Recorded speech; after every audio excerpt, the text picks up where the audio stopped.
আসসালামু আলাইকুম ভিউয়ার্স, আজ আমি আপনাদের সাথে শেয়ার করব এরকম কাটওয়ার্ক ডিজাইন করা যে কোনো সাইজের জন্য কিভাবে আপনারা খুবই সহজ নিয়মে প্যান্ট পায়জামা কাটিং এবং সেলাই করতে পারবেন। আর সহজ মানে একদমই পানির মতো সহজ নিয়মে আমি আপনাদেরকে বুঝিয়ে দিব। ভিডিওটি যে কেউ দেখলে এই চমৎকার ডিজাইনের প্যান্ট পায়জামাটি খুবই সহজভাবে তৈরি করে নিতে পারবে। তো তাহলে ভিডিওটি শুরু করা যাক। তো প্রথমে দেখুন এখানে আমি টোটাল 2.5 গজ পরিমাণ কাপড় নিয়ে নিয়েছি। এরপর এই কাপড়টাকে আমি সম্পূর্ণ মেলে নিচ্ছি। মেলে নিয়ে এভাবে দেখুন দুপাটে ভাঁজ করে নিচ্ছি। ভাঁজ করার পর তারপরে এর উপর থেকে কিন্তু আমাদের আরেকটি ভাঁজ দিতে হবে, অর্থাৎ এই যে এভাবে করে সাইড থেকে আমাদের কিন্তু আরেকটি ভাঁজ দিয়ে টোটাল 4 পাট করে নিতে হবে। এই যে দেখুন এভাবে করে আমি ভাঁজটা দিয়ে নিয়েছি। এখন দেখুন এখানে কিন্তু আমাদের টোটাল কাপড়টা 4 পাটেই আছে। তো এই যে দেখতে পাচ্ছেন প্রথমে কিন্তু আমাদের উপর থেকে কিন্তু 2 ইঞ্চিতে মার্ক করে নিতে হবে এক্সট্রাভাবে। এই 2 ইঞ্চি হচ্ছে আমাদের রাবার ঘরে রাবার বসানোর জন্য। তো এই যে দেখতে পাচ্ছেন আমি কিন্তু এখানে 2 ইঞ্চিতে মার্ক করে নিয়েছি। তারপর স্কেলের সাহায্যে দাগটাকে টেনে দিচ্ছি। তো এই যে এইভাবে দাগটাকে টেনে দেওয়ার পর এই দাগের পর থেকে কিন্তু আমাদের লম্বার মাপটি নিতে হবে। তো এই যে দেখতে পাচ্ছেন দাগটাকে টেনে নেওয়ার পর এখন এখান থেকে আমি লম্বার মাপটি নিয়ে নিচ্ছি। ফিতাটাকে এই যে এখানে দাগ বরাবর রেখে তারপরে নিচের দিকে এখানে আমি লম্বার মাপটি নিয়ে নিচ্ছি। তো আমাদের পাজামাটার টোটাল লম্বাটা হচ্ছে 37 ইঞ্চি পরিমাণ। তো 37 ইঞ্চিতে দেখুন প্রথমে এখানে আমি মার্ক করে নিয়েছি। তারপরে এর থেকে আরও এক্সট্রাভাবে 2 ইঞ্চি কিন্তু বেশি নিয়ে মার্ক করতে হবে। তো এক্সট্রাভাবে 2 ইঞ্চি বেশি নিয়ে এখানে কিন্তু আমি 39 ইঞ্চিতে মার্ক করে নিয়েছি। আর আমি এখানে 2 ইঞ্চি পরিমাণ বেশি নিয়েছি নিচের দিকে যে কাটওয়ার্ক ডিজাইনটা করব সেটার জন্য লাগবে। তো অবশ্যই আপনারা 2 ইঞ্চি পরিমাণ কিন্তু বেশি নিয়ে নেবেন, অর্থাৎ যতটা লম্বা হবে তার থেকে আপনারা এক্সট্রাভাবে 2 ইঞ্চি পরিমাণ বেশি নিয়ে নেবেন। তো এতটুকু হয়ে যাওয়ার পর এখন আমাদের উপরের দিকে এখানে হিপ বা কোমরের মাপটি নিতে হবে। তো আপনাদের হিপ বা কোমর যতটুকু হবে ততটুকু আপনারা এখানে নেবেন। তো আমি এখানে 14.5 ইঞ্চি পরিমাণ নেব। দেখুন এভাবে ফিতাটাকে ধরে বন্ধ সাইড থেকে এখানে আমি 14.5 ইঞ্চিতে মার্ক করেছি। একইভাবে নিচের দিকেও এখানে 14.5 ইঞ্চিতে মার্ক করে নিয়েছি। তারপর স্কেলের সাহায্যে দেখুন দুটো দাগ মিলিয়ে দিচ্ছি খুবই সুন্দরভাবে। হিপের মাপটি নেওয়ার পর এখন আমাদের কিন্তু হায়ের মাপটি নিতে হবে। তো এভাবে ফিতাটাকে বরাবর রেখে এখন আমাদের হায়ের মাপটি নিতে হবে। তো হিপ যতটুকু আপনারা নেবেন তার থেকে কিন্তু 1 ইঞ্চি পরিমাণ কম আপনারা হাইয়ের মাপটি নেবেন। তো হিপ যেহেতু 14.5 ইঞ্চি পরিমাণ নিয়েছি তাই এখানে হাই আমি নিচ্ছি 13.5 ইঞ্চি পরিমাণ। একইভাবে দেখুন অপর পাশেও 13.5 ইঞ্চিতে মার্ক করে দুটো দাগ এখানে কিন্তু মিলিয়ে দিচ্ছি। দেখুন এখানে ফিতার সাহায্যে আমি মিলিয়ে দিচ্ছি, আপনাদের কাছে স্কেল থাকলে স্কেলের সাহায্যেও মিলিয়ে দিবেন। তারপর এখানে একটি রাউন্ড শেপ করে নিচ্ছি এখানে হাইয়ের এখানে। তো এতটুকু হয়ে যাওয়ার পর এখন আমাদের কিন্তু নিচের দিকের মুহুরি চড়াটা নিতে হবে।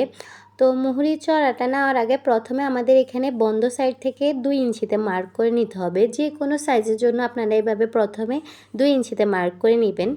তো এখন আমি মুহুরি চড়াটা নিয়ে নিচ্ছি। তো আজকের মুহুরি চড়াটা হচ্ছে 12 ইঞ্চি পরিমাণ, 12-র অর্ধেক হচ্ছে 6 ইঞ্চি পরিমাণ। তো এখানে দেখুন প্রথমে 6 ইঞ্চিতে মার্ক করেছি এবং দেখুন এখানে আরও 1 ইঞ্চি পরিমাণ বেশি নিয়েছি সেলাইয়ের জন্য। তারপরে দেখতে পাচ্ছেন আমাদের হাইয়ের নিচে যে মাথাটা আছে সেই মাথাটার সাথে কিন্তু আমাদের নিচে দাগটাকে মিলিয়ে দিতে হবে। এভাবে শেপ কাট থাকলে শেপ কাটের সাহায্যে কিন্তু আপনারা দাগটাকে মিলিয়ে দিবেন এবং এখানেও কিন্তু আমাদের একইভাবে দাগটাকে মিলিয়ে দিতে হবে এই কর্নার থেকে। তো দেখতে পাচ্ছেন দুটো দাগ কিন্তু মিলিয়ে নিয়েছি। এখন এই অনুযায়ী আমি কাটিং করে নিচ্ছি। একদম দেখতে পাচ্ছেন দাগের উপরে উপরে বরাবর করে ধরে আমি এখানে কিন্তু কাটিং করে নিচ্ছি। তো এই যে দেখুন আমার এখানে কিন্তু কাটিং করা কমপ্লিট। এখন দেখুন অপর সাইডে এখানে কিন্তু আমাদের বন্ধ আছে। তো এর জন্য এখানেও কিন্তু কাটিং করে এখানে কাপড়টাকে ছাড়িয়ে নিতে হবে এবং উপরের দিকেও এখানে কিন্তু বন্ধ আছে। তো উপরের দিকেও আমি এখানে কাটিং করে কিন্তু কাপড়টাকে ছাড়িয়ে নিয়েছি। তো এই যে দেখতে পাচ্ছেন আমাদের কিন্তু সম্পূর্ণ পাজামাটা কাটিং করা কমপ্লিট। এখন দেখিয়ে দিচ্ছি কিভাবে প্রথমে আপনারা সেলাই করবেন। প্রথমে এভাবে করে দুপাট নিয়ে নেবেন। দুপাট নিয়ে নেওয়ার পর হায়ের অংশটা প্রথমে সেলাই করবেন। এভাবে দুপাট করে হায়ের অংশটা আপনারা সেলাই করে নেবেন। তো এখন আমি সেলাইটা আপনাদের দেখিয়ে দিচ্ছি। প্রথমে দেখুন এখানে দুপাট নিয়েছি, দুপাট নিয়ে এখানে আমি হায়ের অংশটা সেলাই করছি। এই যে কিছুটা সাইড থেকে আমি এখানে সেলাইটা করে নিচ্ছি।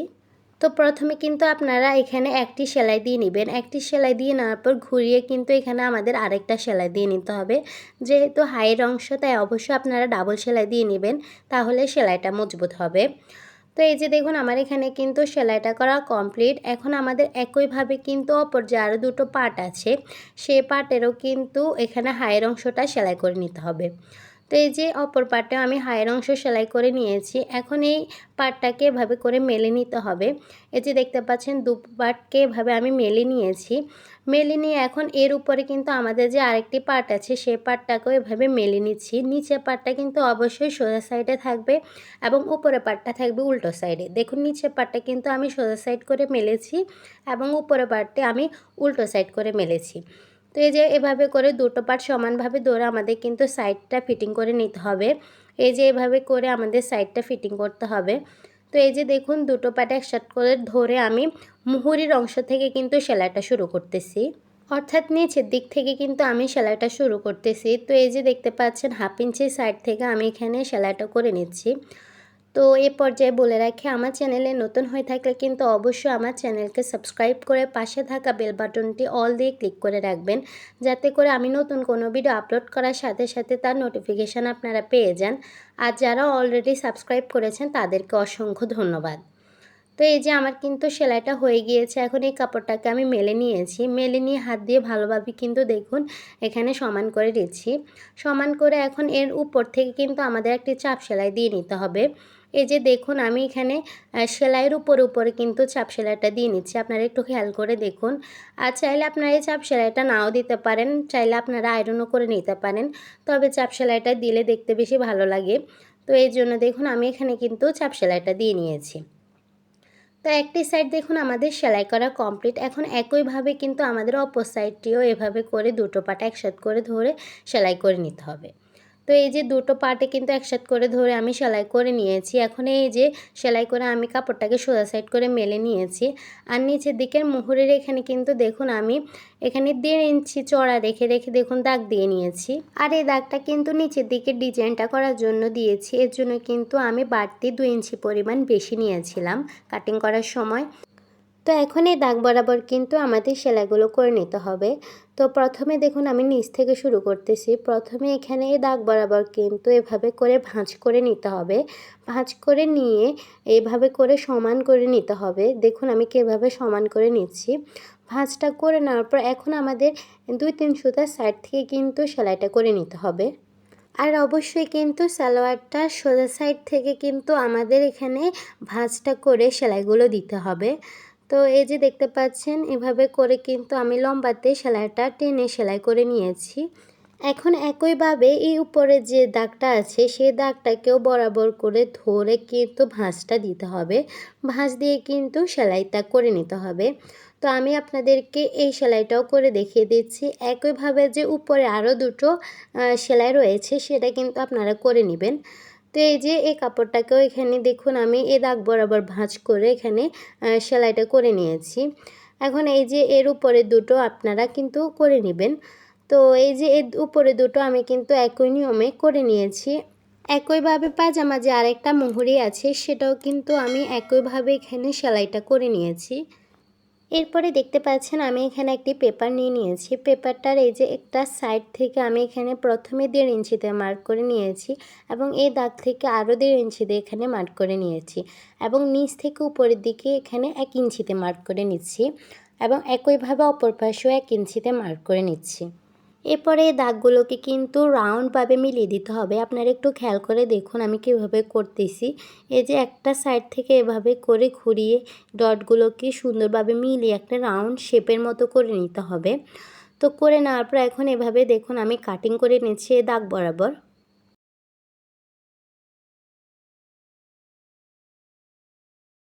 এরপরে দেখুন এখানে 2 টুকরো পেস্টিং নিয়েছি আমি। এই পেস্টিংটা লম্বাটা নিয়েছি আমি মুহুরির চড়া অনুযায়ী, আর চড়াটা এখানে নিয়েছি 2 ইঞ্চি পরিমাণ। এখন এই দুটো পেস্টিংকে একসাথে করে ধরে সমানভাবে তারপরে এর উপরে এই পেপারটাকে বসিয়ে এখন আমাদের দাগ দিয়ে নিতে হবে। একটু খেয়াল করে দেখুন একটু নিচের দিক থেকে 1/2 ইঞ্চি পরিমাণ জায়গা রেখে তারপরে পেপারটাকে বসিয়েছি। তারপরে এ অনুযায়ী কিন্তু এখানে দেখুন দাগ দিয়ে নিচ্ছি বরাবর করে। সম্পূর্ণটা আপনারা এভাবে করে কিন্তু দাগ দিয়ে নেবেন। তো এই যে দাগ দেওয়া হয়ে গিয়েছে, এখন দেখুন পেস্টিংটা যাতে কাটিং করার সময় নাড়াচাড়া না করে এর জন্য কয়েকটা পিনের সাহায্যে এভাবে ভালোভাবে কিন্তু দুটো পেস্টিং আটকে নেবেন। তারপরে এই দাগ অনুযায়ী কিন্তু কাটিং করে নেবেন। তো এই যে দেখতে পাচ্ছেন এই দাগ অনুযায়ী কিন্তু আমি এখন কাটিং করে নিচ্ছি। সম্পূর্ণ এই পেস্টিংটাকে দাগ বরাবর করে কাটিং করে নেবেন।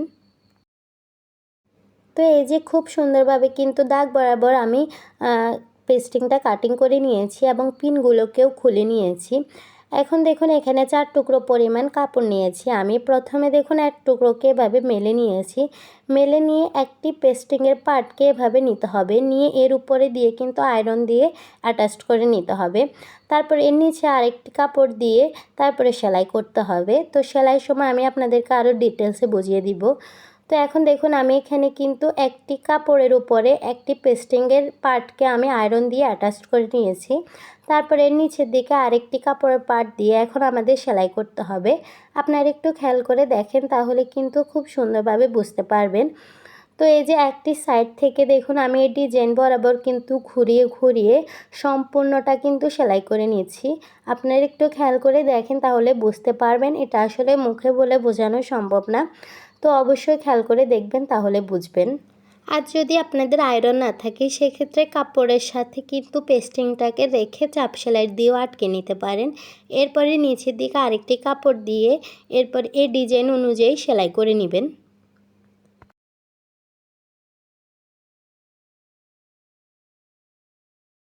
এই যে দেখুন 3টা শেপ কিন্তু আপনাদেরকে আমি করে দেখিয়ে দিয়েছি। একইভাবে বাকিগুলোও কিন্তু আমি সেলাই করে নিয়েছি অফ ক্যামেরায়।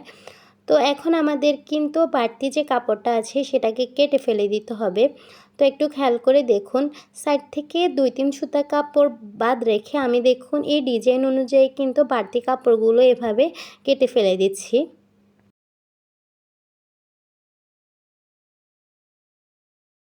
তো দেখুন আমার কাটিং করা কমপ্লিট। এখন সাইড থেকে যে বাড়তি কাপড়গুলো আছে সেই কাপড়গুলোর উপরে ছোট ছোট করে কিছু কাট বসিয়ে দিতে হবে।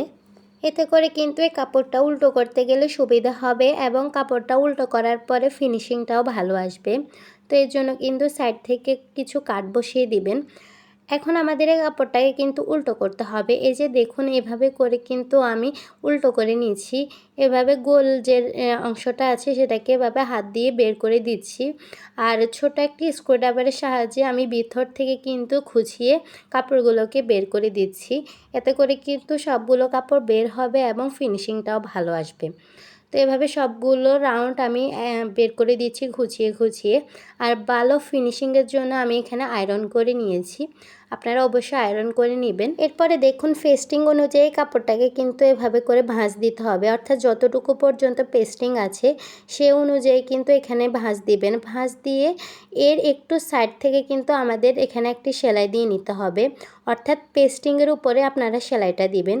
তারপর সাইড থেকে হালকা একটু কাপড় বাদ রেখে আপনারা বাকি কাপড়টুকু কেটে ফেলে দিবেন। তো এখানে দেখুন যাতে কাটিংটা সোজাভাবে হয় এর জন্য আমি এখানে দাগ দিয়ে নিচ্ছি স্কেলের সাহায্যে। এই দাগ বরাবর এখন আমি কাটিং করে নিচ্ছি। তো এই যে কাটিং করা কিন্তু হয়ে গিয়েছে। এখন দেখুন এখানে একটি পাজামার মুহুরিকে আমি সোজা সাইড করে মেলে নিয়েছি। মেলে নেওয়ার পর এর উপরে কিন্তু এই ডিজাইনের কাপড়টাকে রেখে এখন আমাদের সেলাই করতে হবে। এই যে একটু খেয়াল করে দেখুন কিভাবে আমি কাপড়টাকে রেখেছি। রেখে এখন সাইড থেকে কিন্তু সেলাই দিয়ে ভালোভাবে আটকে নিতে হবে। আর এই ডিজাইনে যে আরেকটি কাপড় আছে অপর মুহুরির জন্য সেটাও কিন্তু আমি একই নিয়মে কিন্তু সেলাই করে নিয়েছিলাম। এখন দেখুন এখানে আমাদের সেলাইটা করা হয়ে গিয়েছে। হয়ে যাওয়ার পরে এভাবে করে কিন্তু সোজা সাইড করে নিতে হবে। নিয়ে এর উপরে কিন্তু একটি চাপ সেলাই দিয়ে নিতে হবে। একটু খেয়াল করে দেখুন একদমই সেলাইটার কিনারা ঘেঁষে ঘেঁষে কিন্তু আমি এখানে এই চাপ সেলাইটা দিয়ে নিয়েছি। তো একটি পায়ের মুহুরি কিন্তু সেলাই করা কমপ্লিট। একই নিয়মে আরেকটি যে পায়ের মুহুরি আছে সেটাও আমি কিন্তু সেলাই করে নিয়েছি। করে নেওয়ার পর এখন আমাদের কোমরের দিকে রাবার অ্যাটাচ করতে হবে। তো এর জন্য সালোয়ারের কাপড়টাকে সোজা সাইড করে মেলে নিয়েছি। মেলে নেওয়ার পর উপর থেকে কিন্তু উপরের পার্টটিকে সরিয়ে নিয়ে নিচের পার্টে এভাবে দেখুন 1/2 ইঞ্চি পরিমাণ ভাঁজ দিয়ে এখন আমাদের সেলাই করতে হবে। একটু খেয়াল করে দেখুন, এভাবে করে দেখুন আমি 1/2 ইঞ্চি পরিমাণ কাপড় ভাঁজ দিয়ে এখন সেলাইটা করে নিচ্ছি। আর কোমরের দিকে রাবার অ্যাটাচ করার সময় অবশ্যই কিন্তু সালোয়ার কাপড়টাকে সোজা সাইড করে মেলে নেবেন। মেলে নিয়ে উপরের পার্ট থেকে উপরের পার্টটিকে সরিয়ে নিয়ে নিচের পার্ট থেকে কিন্তু এভাবে ভাঁজ দিয়ে সেলাইটা শুরু করবেন। এতে করে কিন্তু সেলাইটা করতে সুবিধেই হবে। তো এই যে এভাবে ঘুরিয়ে দেখুন আমি সম্পূর্ণটা কিন্তু সেলাই করে নিয়েছি। এখন আমাদের রাবারটা নিয়ে নিতে হবে। এখানে দেখুন একটি রাবার নিয়ে নিয়েছি। আর এই রাবারটা কতটুকু লম্বা আছে দেখিয়ে দিচ্ছি আমি আপনাদের। এই যে দেখুন এই রাবারটার লম্বাটা নিয়েছি আমি 25 ইঞ্চি পরিমাণ। আপনারা আপনাদের কোমর অনুযায়ী কিন্তু রাবারটার লম্বাটা নিয়ে নেবেন। তো এই যে রাবারটাকে এখন দেখুন এভাবে করে ধরে দুটো মাথা একসাথে করে ধরে এখন আমাদের সেলাই করে কিন্তু আটকে নিতে হবে। অর্থাৎ দুটো মাথাকে একসাথে করে সেলাই দিয়ে আটকে নেবেন আপনারা। তো এই যে দেখুন এভাবে করে এখন আমি সেলাই দিয়ে ভালোভাবে কিন্তু আটকে নিয়েছি। আর কিভাবে আমি রাবারটাকে ধরেছি সেটা একটু খেয়াল করে দেখেন। তো সেলাইটা করা হয়ে গিয়েছে। এখন দেখুন সালোয়ার কাপড়টা আমি নিয়ে নিয়েছি। আর কাপড়টা অবশ্যই কিন্তু সোজা সাইডে থাকবে। তারপর উপর থেকে উপরের পার্টটিকে সরিয়ে নিয়ে নিচের পার্ট থেকে কিন্তু সেলাইটা শুরু করতে হবে। তো এই যে নিচের পার্টের উপরে এই রাবারটাকে রেখে এখন সেলাই করতে হবে। উপরের দিকে 2-3 সুতা বাদ রেখে কিন্তু আপনারা রাবারটা রাখবেন। রেখে তারপরে সেলাই দিয়ে ভালোভাবে আটকে নেবেন। তো সেলাই করা হয়ে গিয়েছে। এখন এই রাবার সহ কাপড়টাকে এভাবে ভাঁজ দিতে হবে। ভাঁজ দিয়ে সাইড থেকে সেলাই দিয়ে কিন্তু আটকে নিতে হবে। সেলাইটা যাতে কাপড়ের উপরে পড়ে, রাবারের উপরে যাতে না পড়ে সেদিকে খেয়াল রাখবেন। এর জন্য রাবারটাকে অ্যাটাচ করার সময় উপরের দিকে কিছুটা কাপড় আমি বাদ রেখেছিলাম। তো এই যে এভাবে করে কিন্তু সুন্দরভাবে একটুখানি সেলাই করার পর টেনে কিন্তু রাবারটাকে নিতে হবে। রাবারটা টানলে কিন্তু অপর পাশে এভাবে করে কুঁচি হবে। তো একইভাবে কিন্তু সম্পূর্ণ রাবারটাকে এভাবে ভাঁজ দিয়ে দিয়ে কিন্তু সেলাই দিয়ে নিতে হবে। তো দেখুন সম্পূর্ণ রাবারটা কিন্তু আমি ঘুরিয়ে ভাঁজ দিয়ে সেলাই করে নিয়েছি। এখন আমাদের রাবারের যে কুচিগুলো আছে সেই কুচিগুলোকে সমান করে নিতে হবে। তো এভাবে করে দেখুন আমি সমান করে নিচ্ছি যাতে সব জায়গায় কুচিগুলো সমান থাকে। কোথাও কম কুচি কোথাও বেশি কুচি যাতে না থাকে সেদিকে খেয়াল রাখবেন। তো এই যে এভাবে করে সবগুলো কুচি আমি সমান করে নিয়েছি। এখন এই কুচির উপরে রাবারের মধ্যে কিন্তু আমাদেরকে একটি চাপ সেলাই দিয়ে নিতে হবে। এতে করে কিন্তু রাবারটা নাড়াচাড়া করবে না। তো এই যে এভাবে করে সেলাই করে নিতে হবে। রাবারটাকে টেনে টেনে কিন্তু আপনারা সেলাই করে নেবেন। আর যদি আপনারা রাবারটাকে না টেনে সেলাই করেন তাহলে কিন্তু রাবারটা পরবর্তীতে টানলে আর বাড়বে না। তো এই জন্য এভাবে টেনে টেনে আপনারা রাবারটাকে সেলাই করে নেবেন। তো এই যে আমাদের রাবারটা অ্যাটাচ করা কমপ্লিট করা হয়ে গিয়েছে। এখন আমাদের পাজামার নিচের দিকে যে জয়েন্টটা আছে সেটা করে নিতে হবে। এর জন্য পাজামাটাকে উল্টো সাইড করে মেলে নেবেন। মেলে নিয়ে মুহুরির সাইড থেকে এখানে আমাদের সেলাইটা শুরু করতে হবে। তো এই যে দেখুন এভাবে করে ঘুরিয়ে আমি অপর মুহুরি পর্যন্ত সেলাইটা শেষ করতেছি। তো এভাবে করে আপনারা অবশ্যই সুন্দরভাবে এভাবে সেলাইটা আপনারা করে নেবেন। তো এই যে দেখতে পাচ্ছেন আমার কিন্তু সেলাইটা করা হয়ে গিয়েছে। আর আমাদের সম্পূর্ণ প্যান্ট সালোয়ারটা কিন্তু সেলাই করা কমপ্লিট। নিচের দিকের এই ডিজাইনটা দেখুন কি সুন্দরভাবে আমি তৈরি করেছি। আর আজ এ পর্যন্ত। ভিডিওটি ভালো লাগলে লাইক কমেন্ট শেয়ার করতে ভুলবেন না। আল্লাহ হাফেজ।